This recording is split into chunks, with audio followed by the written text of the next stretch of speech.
আসসালামু আলাইকুম। কেমন আছেন সবাই? চলে এলাম পুঁই শাক দিয়ে ডাল দিয়ে রান্না করতে। এটা স্বাভাবিক খাবার, সবাই রান্না করে। আমি আবার একটু অস্বাভাবিক করি তো। এটার মধ্যে আজকে একটু হিং দিয়ে দিছি, অনেক টেস্টি লাগবে। অনেক মশলা আছে, অনেকেই জানে না। তা আমি আবার এই উৎসাহটা পাই বেশি কামরুল ভাই থেকে। কামরুল ভাই সৌদি আরব থাকে। উনি খুব একটা বড় বিশাল একজন শেফ। ওনার কাছে আমরা ছোটোখাটো মানুষ কিছুই না। উনি আমার ছোট ভাই। উনি সৌদিতে রাজাবাদশাদের এখানে রান্না করে। ওনার রান্নাগুলো কামরুলস কিচেন, আপনারা ফলো করবেন। ওনাকে দেখে আমি উৎসাহ পাই, রান্না করি।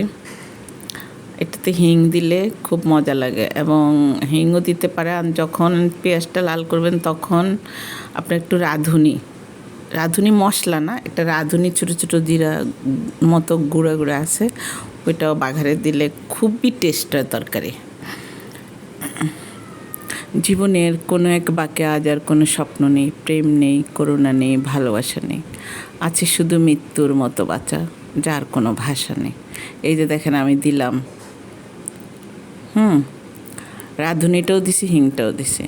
এটা আমার কথা না, আমার একটা আপুর কথা। আপনাদের বলেছি আমার একটা পেজ আছে, সে পেজে আপুরা কষ্টের কথা বলে, সেগুলো আমি শেয়ার করি সবার কাছে। আপুটার জীবনের কষ্টটা মায়ের ফ্যামিলিতে সবাই আছে, বাবার ফ্যামিলিতে আছে, শ্বশুরবাড়িতে আছে, কিন্তু ওনাকে কেউ টেক কেয়ার করে না, খেয়াল করে না। ওনার দোষটা হলো উনি খারাপটা হলো উনি নিজের পছন্দে বিয়ে করেছিল। বিয়ে করে যে স্বামীর বাড়িতে খুব সুখে আছে তা না। মাত্র 16 দিন সংসার করছে, 16 দিন পরে হাজব্যান্ড পরকীয়ায় আসক্ত। হাজব্যান্ডের ফ্যামিলি সবাই, 14 গোষ্ঠীর সবাই পরকীয়ার ওই মহারানী ভিক্টোরিয়াকে সাপোর্ট করে। সে যে খুব ভালো একটা মেয়ে তা না।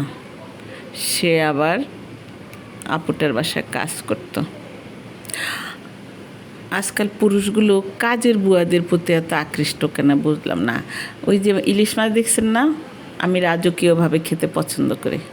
ইলিশ মাছ দেখেন, একদম আস্ত একটা মাছ কেটে নিয়েছি আমি, ওটা আমি খাবো দুপুরবেলা আর পুঁই শাক দিয়ে। বুঝতে পারছেন? ইলিশ মাছটা এক ঝলক দেখাইলাম সবাইকে, আবার দেখাবো, যখন ভাজবো দেখাবো। আপুটা আমার কাছে কান্না করে যখন বলতেছে, আমি বলছি তুমি কিছু বলোনি? বলে আমি কি বলবো, কোথায় যাব, আমি তো কিছু চিনি না।